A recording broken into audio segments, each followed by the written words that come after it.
Hello दोस्तों, मैं हूं हाशिम अकरम और आप देख रहे हैं डिजिटल लिटरेचर चैनल। जी हाँ दोस्तों, आज हम कई सवालों का जवाब देंगे और कई स्टूडेंट जो है इसमें कमेंट भी किए हैं और कई स्टूडेंट रिजल्ट को अपने समझ नहीं पा रहे कि कैसे क्या करें। तो उसी के मद्देनज़र जो है आज हम आपके लिए ला रहे हैं, जो इस वीडियो में हम पूरा डिस्कस करेंगे। यहाँ पे जो है 3-4 सवालों का हम यहाँ पे ये डिस्कस करेंगे। जैसे यहाँ पे लिखा गया है URL, ठीक है, यू स्लस आर जिसको कहते हैं हम लोग।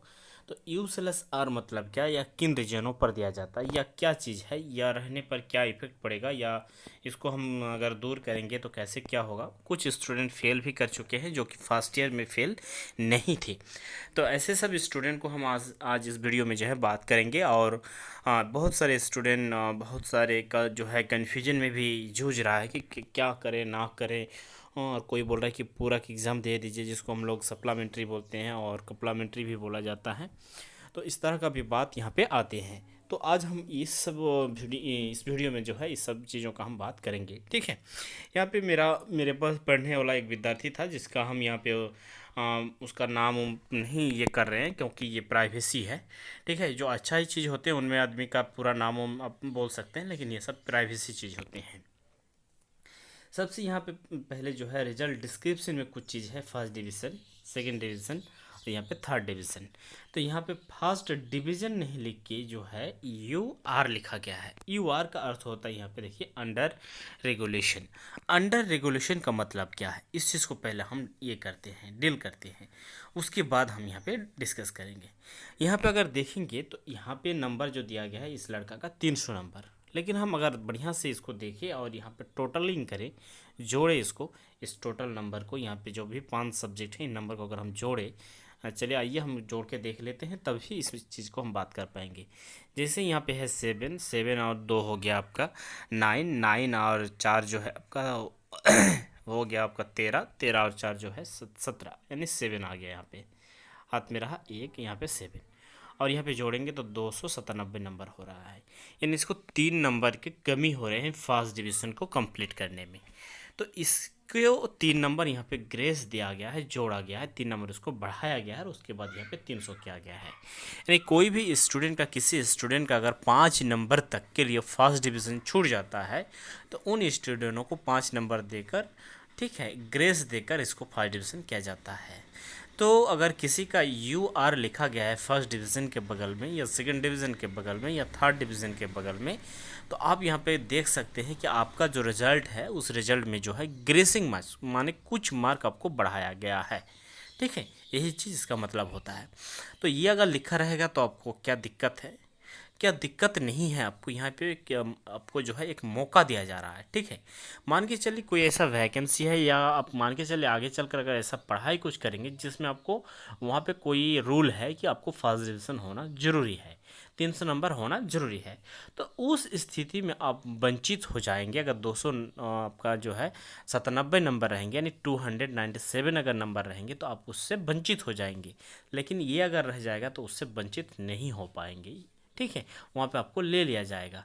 लेकिन बशर्ते क्या होगा, आपको ये करेगा वहाँ पे कि आप फर्स्ट डिवीज़न है, आपको मार्कशीट में है, लेकिन आप लायक थे नहीं, आपको बढ़ाया गया है, ठीक है। यही इसका मतलब होता है कि आपके सर्टिफिकेट में हमेशा के लिए मार्कशीट में ये आपको रह जाएगा कि आप फर्स्ट डिवीज़न के जगह में जा सकते हैं, लेकिन आप फर्स्ट डिवीज़न नहीं थे, आपको बनाया गया था, आपके बलबूते पर आप नहीं आ पाए थे, इसी का अर्थ ये है। लेकिन आगे चलकर कोई आपको नुकसान नहीं होने वाले हैं, इससे आपको क्या होगा, फ़ायदा ही होगा। जो आपको कुछ नियमों में अगर आप नहीं आ पाएंगे 300 नंबर के कैटेगरी में, तो वहाँ पे आप फ़ायदा इसका ले सकते हैं, ठीक है। यही इसका मेन ये था। अब देखिए, किसी किसी का रिजल्ट में अगर यहाँ पे पास दिखा दिया, पास का अर्थ हो रहा है कि वो थर्ड डिवीज़न से भी अगर नीचे चला गया तो पास सिर्फ आपको दिखाया जाएगा। किसी स्टूडेंट का अगर यहाँ पे लिख दिया कि F/L यानी फेल उसको माना जाएगा, ठीक है। किसी का अगर लिख दिया FA यानी उसके फुल्ली एब्सेंट। फुल्ली एब्सेंट का अर्थ होता है कि उस सब्जेक्ट में वो एब्सेंट थे, या तो रिजल्ट में उसका एब्सेंट या आया है, या उसका जो है कॉपी नहीं पता चला, या जांच नहीं हो पाया, या कुछ भी ऐसे। किसी का अगर इनकम्प्लीट आता है तो ये लिखा रहेगा। किसी का अगर वायलेट रहते हैं, यानी कोई कानूनों का उल्लंघन किए हैं, तो ये वाला विथ हेड हेल्ड, ठीक है। तो ये सब चीज़ होते हैं, ठीक है, ये सब चीज़ यहाँ पे दिया गया। और एक आपको हम रिजल्ट दिखाएंगे, उसके बाद फिर हम चर्चा करेंगे कि आपका जो है ये जो स्टूडेंट फेल कर चुके हैं या जिसका नंबर से संतुष्टि नहीं है वो क्या करेंगे, ठीक है। तो अभी तो फ़िलहाल कुछ नंबर भी आपको दिया गया है, ऐसे स्कूल में या आपको जानकारी में मिलेगा। 2 नंबर दिया गया था, एक ईमेल दिया गया था, उसमें आप एप्लीकेशन या कोई भी आपका कंप्लेन था तो आप वहाँ पे बात कर सकते थे, ठीक है। अभी भी बात कर सकते हैं, या तो आप अपने स्कूल के हेडमास्टर से भी बात कर सकते हैं। उन सब के बारे में भी हम इस वीडियो में डिस्कस करेंगे। तो चलिए और एक हम रिजल्ट देख लेते हैं उसमें, उसके बाद फिर हम आगे बढ़ेंगे। चलिए यहाँ पे और एक रिजल्ट आपके सामने लाए हैं हम। इसमें देखिए इस स्टूडेंट को जो है 307 नंबर मिला है, फिर भी यहाँ पे F/L लिख रहा है, यानी ये फेल है, ठीक है। इसके अनुसार ये फेल है। तो इस स्टूडेंट का कहना है कि सर हम फर्स्ट ईयर में तो पास थे, तभी तो हम सेकेंड ईयर में जा पाए, लेकिन अगर फर्स्ट ईयर के अनुसार ही इसको रिजल्ट बनाया गया है तो हम फिर फेल कैसे होंगे। तो ये तो बहुत नाइंसाफ़ी है, या तो सिस्टम में कहीं गड़बड़ी है, ठीक है। तो इस चीज़ को भी हम लोग समझेंगे कि क्या यहाँ पे बात है। अगर हम बढ़िया से देखें यहाँ पे, तो इस चीज़ को हम दोनों तरफ से समझाएंगे। यहाँ पे 65 नंबर, यहाँ पे 47 नंबर, यहाँ पे 61 नंबर, यहाँ पे 60 नंबर, यहाँ पे 74 नंबर। यहाँ पे कहीं पे हमको फेल नहीं दिख रहा है, तो फिर फेल हुआ कैसे। देखिए अब हम लोग जाएंगे इस रो में। इस रो में हम इंटर का नियम जानते हैं कि किसी भी सब्जेक्ट में पास होने के लिए जो 77 मार्क का आपका सब्जेक्ट माने फुल मार्क रहता है लिखित में, उनमें आपको 23 लाना जरूरी है।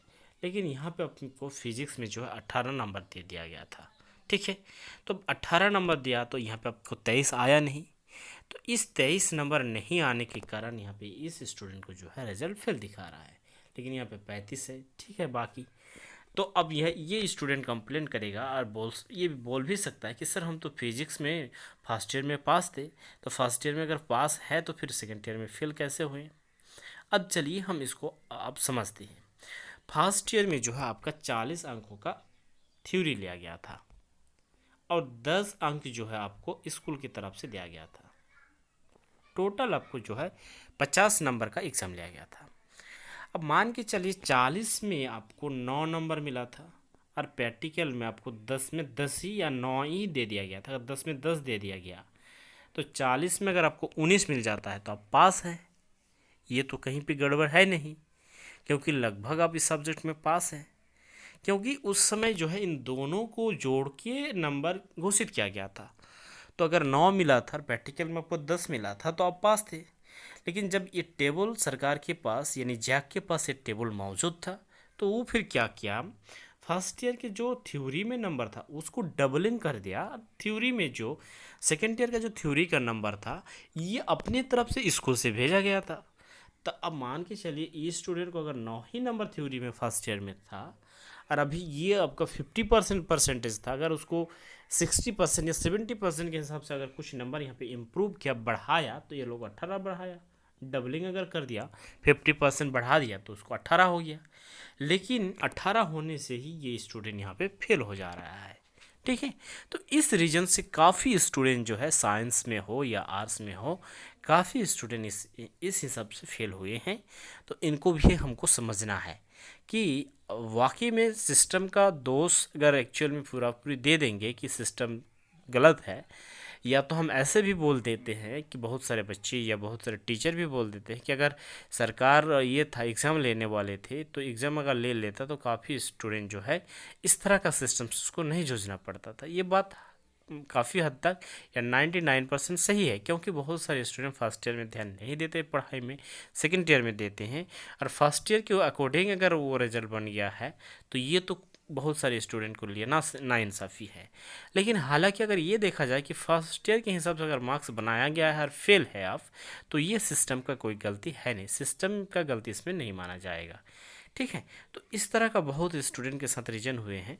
तो आप क्या कर सकते हैं, इसमें हम मेरे सलाह यही है, जितने भी टीचर देखेंगे या जो भी सर लोग देखेंगे या सरकार के कोई भी अगर लोग देखेंगे, तो हम यही बोलेंगे कि 5 नंबर जो ग्रेसिंग वाला बात था कि कोई अगर एक सब्जेक्ट में कोई स्टूडेंट फेल कर जाते हैं, वो ये पेपर में निकाला भी गया था, तो उसको 5 नंबर तक ग्रेसिंग किया जा सकता है कोई एक सब्जेक्ट के कारण।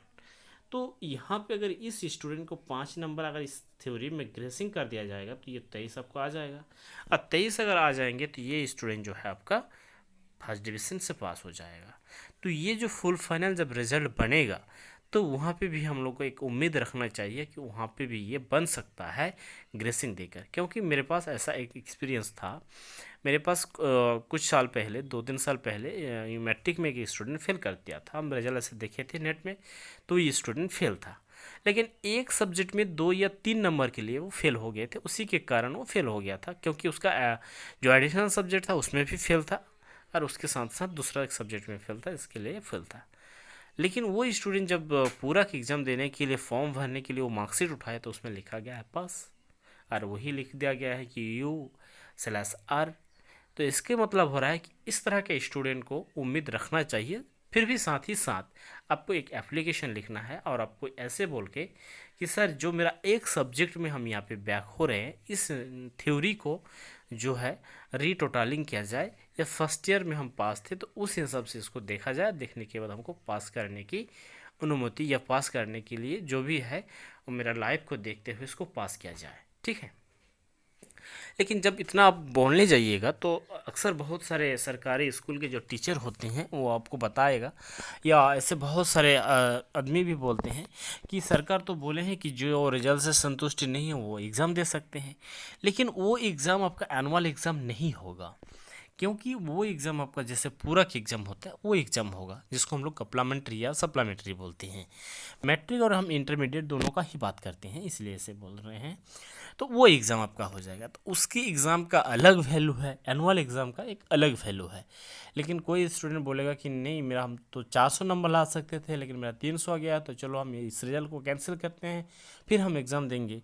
तो उस हिसाब से नहीं होगा ये यहाँ पे, क्योंकि उसको पूरक एग्ज़ाम ही माना जाएगा। उस हिसाब से आप 3-4 सब्जेक्ट का ही एग्ज़ाम दे सकते हैं, कम से कम 3 है शायद मैक्सिमम। चलिए हम उसको भी, उस नोटिफिकेशन को भी देखेंगे और उसमें भी हम अब बात करेंगे। तो चलिए अब उस चीज़ को हम लोग देख लेते हैं कि एग्ज़ाम अगर देंगे तो उस एग्ज़ाम का मायने क्या होगा, उस एग्ज़ाम का प्रोसेस क्या होगा, या उस एग्ज़ाम को क्या बताया जाएगा, इस चीज़ को हम लोग अब देखते हैं।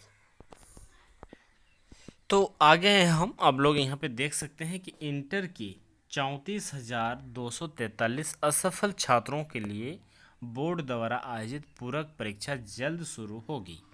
यानी यहाँ पे बोला जा रहा है कि 34,243 जो बच्चे हैं वो असफल हुए हैं, उनको जो है एग्ज़ाम के लिए पूरक परीक्षा, यहाँ पे बताया जा रहा है कि पूरक परीक्षा तैयारी करें, या पूरक परीक्षा की तैयारी करें।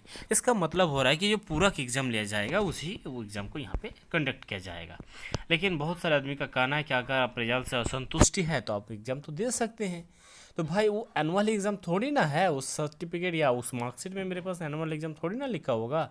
और एक ही बोर्ड में, एक ही इसमें 2 एनुअल एग्ज़ाम नहीं हो सकता, ये कानून का भी खिलाफ चला जाएगा, क्योंकि जैसे ही 2 एग्ज़ाम कीजिएगा तो फिर उसका डेट अलग हो जाएगा। तो वो पूरक एग्ज़ाम के हिसाब से उसको जो है कंडक्ट किया जाएगा, ठीक है।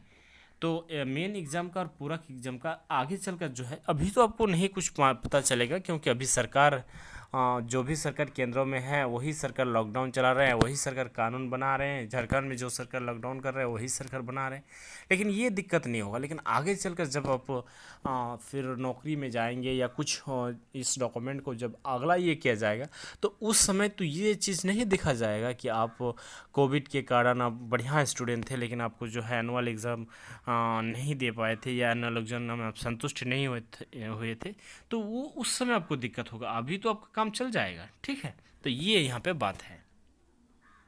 जो छात्र छात्राएं अपने रिजल्ट से संतुष्ट नहीं हैं वे बोर्ड द्वारा पूरक परीक्षा दे सकते हैं। देखिए यहाँ पे बताया गया कि जो संतुष्टि नहीं है वो बोर्ड द्वारा पूरक परीक्षा आयोजित पूरक परीक्षा, ये नहीं बताया गया कि एनुअल जो परीक्षा है उसमें।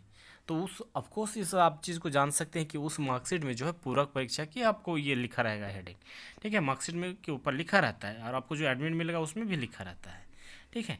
तो अब यहाँ पे हम बात करेंगे इस चीज़ को। अब देखते हैं कुछ और अगले पॉइंट को।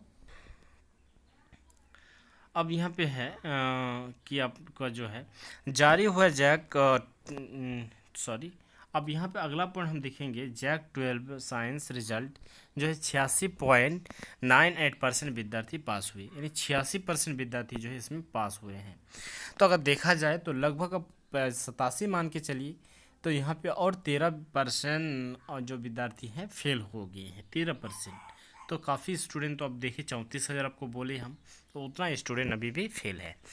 जारी हुआ जैक 12, ठीक है, 12 साइंस का रिजल्ट, छात्रों अपना वेबसाइट चेक, वो तो आपको है यार, इस वीडियो के डिस्क्रिप्शन में एक लिंक होगा, उस लिंक में ही क्लिक करने पर ही आप रिजल्ट को चेक कर सकते हैं। हम इस चीज़ को भी बता चुके हैं कई बार।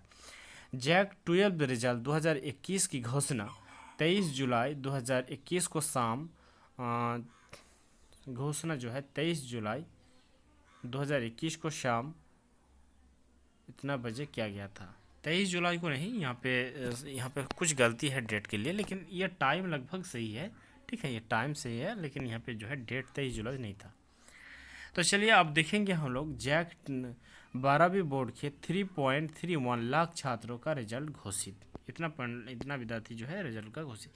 इस बार 12वीं बोर्ड रिजल्ट सबसे बेहतर, सभी छात्रों जो है अच्छे अंक के साथ उत्तीर्ण हुए हैं, अच्छे अंक के साथ उत्तीर्ण हुए हैं। जो स्टूडेंट पढ़ाई में कमज़ोर थे और फर्स्ट ईयर में किसी तरह इधर उधर करके टिक करके ऑब्जेक्टिव क्वेश्चन टिक करके वो अच्छा रिजल्ट बनाए थे, उसी स्टूडेंट का रिजल्ट अच्छा हुआ है। लेकिन जो पढ़ने वाले स्टूडेंट तो जो 12 में जाकर मेहनत किए थे, वो अगर फर्स्ट ईयर में ध्यान नहीं दे पाए थे तो उसका स्टूडेंट का जो है रिजल्ट ख़राब हो चुका है। 12वीं की परीक्षा में इतना, ये तो हम बता चुके हैं। और जो है लगभग इसमें हम इतना ही इस वीडियो में, फिर कुछ भी अगर सवाल होंगे तो आप मेरे साथ कमेंट कर सकते हैं मेरे चैनल में डिस्क्रिप्शन में जाकर, और जो भी होगा फिर हम उसका रिप्लाई देंगे, कोशिश करेंगे। तो इस वीडियो में ही तक, फिर मिलते हैं नेक्स्ट वीडियो में। थैंक यू, धन्यवाद।